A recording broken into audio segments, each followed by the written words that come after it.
O Samoa lo unu umai le vavau fola uai I le manongi ma le matalasi o lo sio anga. Talo for lava, or Lo'o Ingoa or Tom Kitchen. Today on The Detail, a big development for the Samoan language. It's been more than 20 years in the making, but the first ever Samoan monolingual dictionary is now in existence. The dictionary hopes to preserve the fundamental elements of the language. Samoa is getting its first monolingual dictionary. So what does it take to put a dictionary like this together? And why is it so important now in 2024? Our first guest is Lemoa Henry Fisaluwai. I am the cultural advisor to the Office of Pro Vice Chancellor Pacific at the University of Auckland, as well as the main course convener for the Samoan language.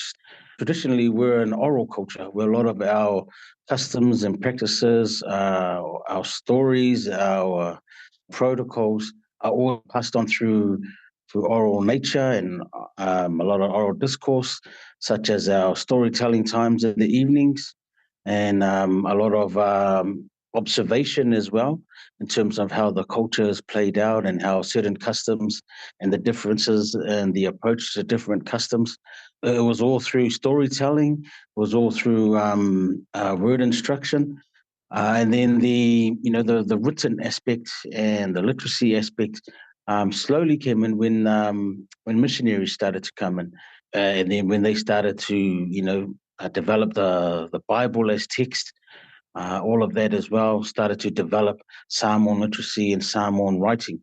Lemoa says past dictionaries have all been bilingual, so English and Samoan, but that's changed with this new dictionary. I think the key word in the dictionary is the monolingual, where it's the first that's produced in the Samoan language.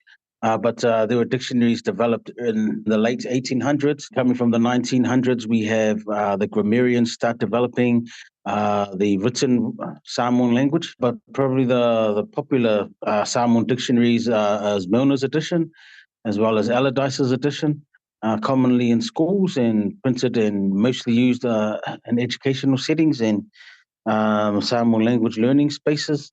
And then the one before this one, from my memory, is Pali Ise Misima Yai's one. Now our feature guest is with us. He's worked for 40 years in a labour of love to compile the first Samoan English dictionary and English Samoan dictionary written by a Samoan. Dr. Samisi Maiai is a former GP. He developed that one himself and to include a lot of medical terms. And it was while working in the Auckland region that he and other doctors had to borrow words from English and communicating with their patients because existing dictionaries were unable to provide the right word. He put that together, compilated that himself. But with this Samoan monolingual dictionary, developed in Samoa, by Samoa, Samoans, for Samoans. To create this dictionary, the government formed a Samoan Language Commission. Yeah, I didn't have any direct involvement, and I'll be open in saying that. But I did keep a close eye in terms of what was up in the social media and how they were launching this campaign. And it came out with the use of their diacritical marks and the approach of the minister at the time, who was Fiame, who's the current Prime Minister. And she launched the project to ensure that there's consistency in the use of the glottal stop and the macrons. Let's stop for a moment to explain those terms. A diacritical mark is any mark added to a letter, like an accent or a macron. One of these is a glottal stop.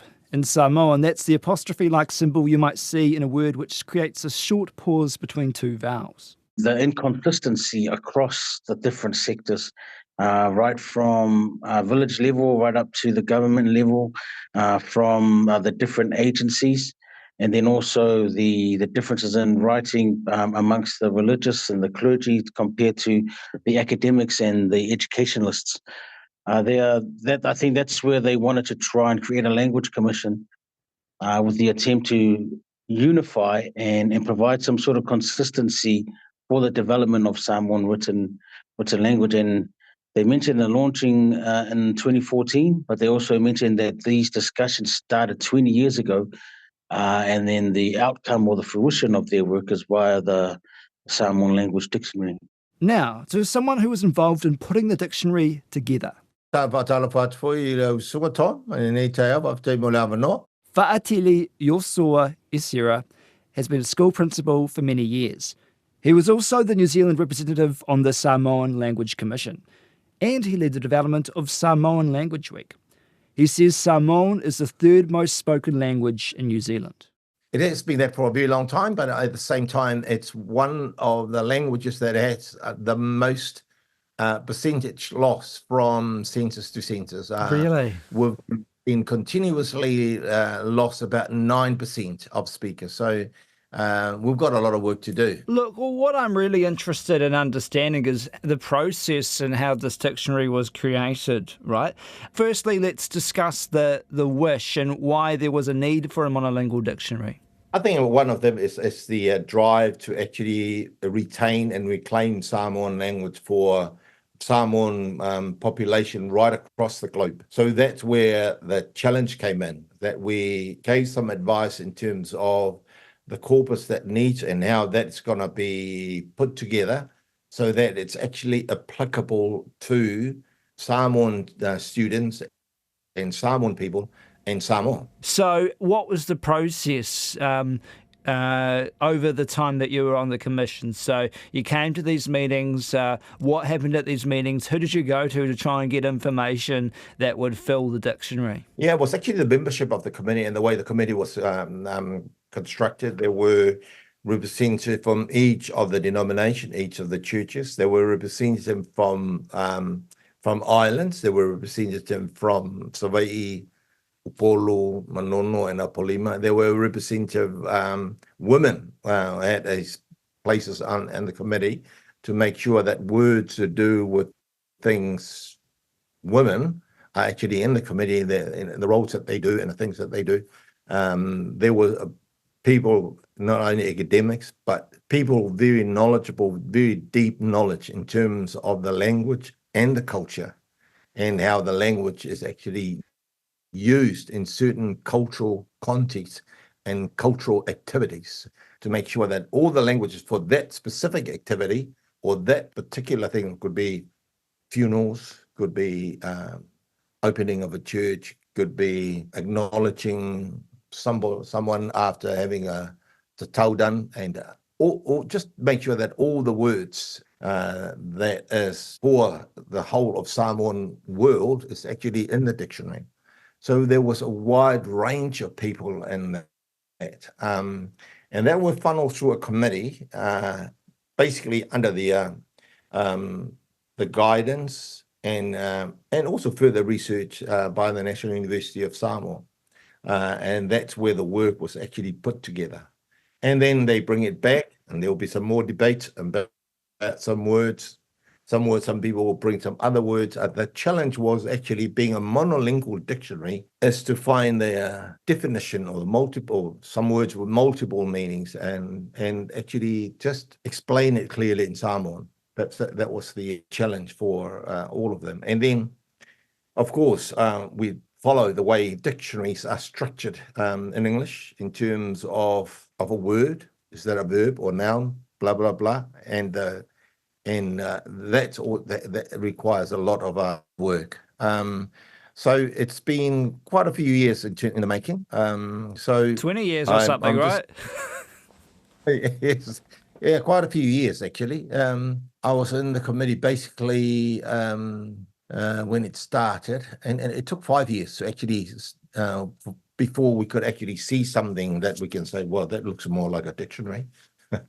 And until now, and it's a very thick document, and I'm even scared to open it. I've got it still wrapped, gifted to me, and why are you scared? It looks very nice. It's still in its cover, and hopefully there will be a lot more available for people to actually purchase. So we encourage mainly schools to actually purchase the dictionary. We encourage churches because it will be most useful for them as well, and likewise families. I mean, it should be part of every Samoan family in New Zealand who wish their children to be able to speak or understand some things about Samoan language. It's a beautiful resource. If you just take me through the process, right? So here's an example that I'm just thinking of. So you speak to a church congregation. So they give you the words that they use day to day in their services and that. Would that be an example when you take those words, you discuss them with the committee and you decide whether this is a word you use or not? Is that the long and short of it? Yeah, well, that's why the churches were actually represented because of the use of Samoan for worshipping. Now, the way the Catholics worship and the words that they actually use for even just naming positions and priests and different types of priests. So the way language is used for worshipping in the Catholic Church is quite different. There is a difference in worshipping in other churches. So that's why the churches were actually represented. And it's actually part of their job to say, there are words here that are missing, and these are, and some of those words are transliterated words, but they're actually words that the Catholics use, words that the Mormons use, words that their Congregation Christian Church use, and different denominations, and actually add richness into the dictionary itself. If you look at the Bible, and the Bible was translated into Samoan, and that's why this book is very thick, because I would say quite a lot of its corpus also came from other publications. So that's why churches were actually, there were a lot of representation there. And as I said, there were women represented in there in terms of what they do and their part in a lot of our cultural things. There were men, there were high chiefs, there were orators. Well, just give me an example of how women were involved. And things like making artifacts, weaving. What are some of the words that you use, and what's a term for a main weaver and a apprentice weaver and a novice weaver? When you process the thing for weaving, what is the process, and how do you go through? What are the words in actually preparing a mat, for example? What are things when you actually prepare making jewelry? Do some of these words, did you have to figure out how to spell them? Because Samoan's an oral language typically, isn't it? Or has been historically. I think that the main thing from New Zealand, was to write the words so that it makes sense to a lot of our children here in New Zealand. So the debate has always been on the use of diacritical marks, the clotted stop, the full, the macron and things like that. Again, there's the challenge because of, even though Samoan is far more phonetic compared to English, the challenge for Samoan is actually its vowel sounds, where one vowel, some people argue that there are 4 sounds, specific sounds for one Samoan vowel. And how do you represent that in print? And that's where the challenge is. So, and we did make a ruling that the use of diacritical marks was going to be made in the writing of this dictionary. There haven't been any rules or specific rules about that before for written Samoan? We made our own rules. So the rule was that we're going to use it. One of the rules that we try and spell the way as it sounds. But as I said, the challenge for us was the sound of our vowels, because Samoan word structure is like Māori. Every word ends with a vowel, and we do not have silent letters. We do not have these complications that you find in English. We don't have a cluster of words with one sound. We do not have things like silent letters in the Samoan language. So there are a lot of differences in terms of English and Samoan in that sense. And when was the book ready for publication? Are you aware of that? So it was actually at the end of 2023 when the final approval was given to publish it, and I'm very, very pleased that it's out there.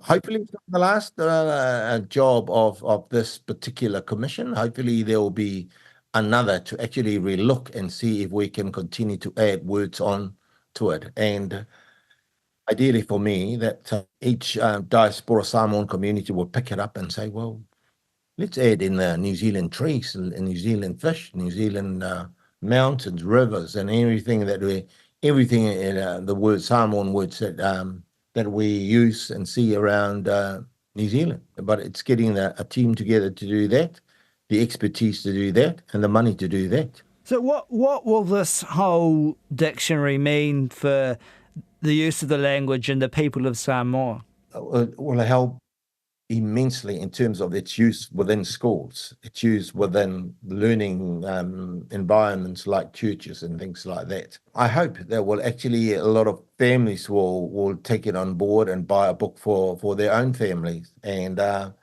refer to it in terms of use of words and things like that. Yeah, and hopefully it'll help, stop it from being that kind of dying language that you were talking about. Obviously, census data showing that the speaking rates keep falling. Has that data included last year's census? Yes, it did. Yeah. So we've been having, as I said, when we started as an organisation back in the 90s. Sadly, that was the case in terms of Samoan language. It's been, apart from Niue or Cook Island, we've got one of the highest percentage loss in terms of people not able to speak the language in any context at home. So hopefully that will slow down that percentage loss. Well, how do you think it will do that? Well, it's actually, encourage the parent to see the value of using the language in their homes, and see the value of using language in schools and for learning purposes. A lot of Samoan children, the success rate of Samoan children in New Zealand is only 4%. What that means is that of every 100 Samoan students enrolled in any given time in New Zealand schools, out of that 100, only 4 end up with a tertiary qualification or equivalent. And, if a Palangi don't achieve in schools, more often than not, their grandparents or their parents will actually have the assets behind them to actually help that child along. Yeah. For Samoan students, really, there are not many Samoans there with $1 million in their back pocket to actually help their children if they fail or drop out of school. So for a Samoan child to fail and actually not being able to speak Samoan and not being able to be Samoan, well, it's a terrible world, Tom, to be in. You might have to teach me a bit of Samoan. So Palangi, what does that mean? Palangi is equivalent of Pākehā. Oh, okay. Yeah, New Zealand, European descended New Zealander.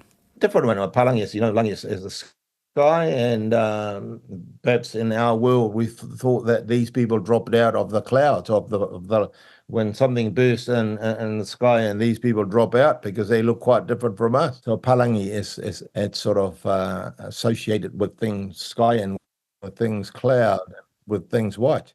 So what about in Samoa? Is Samoan or English the more prevalent language? Let's go back to Lemoa Henry Fisuluai. It really depends on the setting and the context that you're in.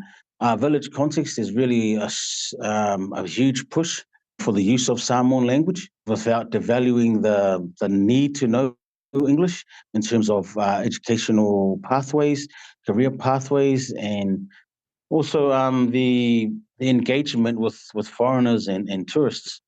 In the educational spaces where once upon a time speaking Samoan was deemed inappropriate or banned, now we're starting to see a shift in that, where there's a lot more promotion and a lot more efforts by Samoan schools to ensure that both languages are valued. And, we have to also be mindful that we're trying to slowly decolonize our thinking. And a lot of the imperial thinking is that the Samoan language is inferior to the Western language or European and English language. And by the Samoans and by the government creating these texts and creating these initiatives and coming up with sources like this or resources like this, really start to uplift the value of the language and start to, validate to Samoans the importance of Samoan language and its status that is either equal, better than knowing the English language. Why would people think the language would be inferior? Well, it's amazing that you asked that, Tom, because we have Samoan language here at schools. And the fact that a lot of parents will still tell their students, do not take Samoan language. You're not going to get a job from learning Samoan. You won't get into university from learning Samoan. So there's a lot of myths around that. And those myths are from the experiences that they've had when they come into New Zealand. Well, having their own Samoan language, they won't survive. So they have to assimilate, which means they sacrifice their own language. There's a lot of experiences in the past in Samoa where they banned the language, and there was corporal punishment in the schools when they started speaking Samoan. So a lot of parents who traveled over in the 60s, 70s ensured or forced their students or their own children never to learn Samoan. And they even would think, because the English language is a lot more superior, because the English language is the language of the markets, the language of exchange, the language of money. When you think of the English language, it equals, getting a job, getting employment, getting scholarships, opportunity, where the Samoan language isn't. And there's a lot of studies on that. And that's why it's really important that this monolingual dictionary came out, because then it sort of assures a lot of Samoan in Samoa as well as abroad, and the new Samoan migrants to this country, that maintaining your language is equally important as learning the English language. We're not trying to say do not learn English, but we are trying to say, don't lose your language while you're learning it. Even though it's a text, there's a lot of underlying factors that come along with it that make it really, really special and make this a real treasure for not only today's generation, but future generations to come of Samoan language speakers and learners and people. Underlying factors, what do you mean by that? Such as, it speaks to culture, speaks to sense of belonging, speaks to identity. It speaks, like how I mentioned before, that now it validates for me that Samoan language is equivalent and important, just like the English and the Western and European languages. So Samoans can really be proud of their language. We want to get the word out there. That speaking your mother tongue is critical in you being the person that you are, and will make better New Zealanders if we have more Samoans in New Zealand speaking Samoan as well. You are connected to being Samoan. You have a far better chance of actually doing better in English and at school. You cannot learn in a language you cannot understand, and that's why a lot of our children underachieve in New Zealand schools, because they are forced to learn in English, and their English is not that good. Tom, if I speak to you Samoan in 5 minutes, you'll probably be thinking of what you're going to have for dinner, because you don't know a word of Samoan. So hopefully this dictionary will help reverse the loss of Samoan language within our community. And hopefully this dictionary will actually lift the achievement of Samoan students in New Zealand education. Okay, well, it sounds like a really positive development. So thank you. Look, I'm going to try and say goodbye in Samoan. My pronunciation might be wrong, so please help me if I've got it wrong. Toifa Sophia, is that right? Tofa. Tofa. Yeah, tofa is the word. Soifua. Soifua. Okay, tofa soifua. Tofa soifua, Tom. That's it for today. The Detail is a newsroom production funded by RNZ and NZ On Air. This episode was engineered by Phil Bench. It was produced by Gwen McClure and Alexia Russell.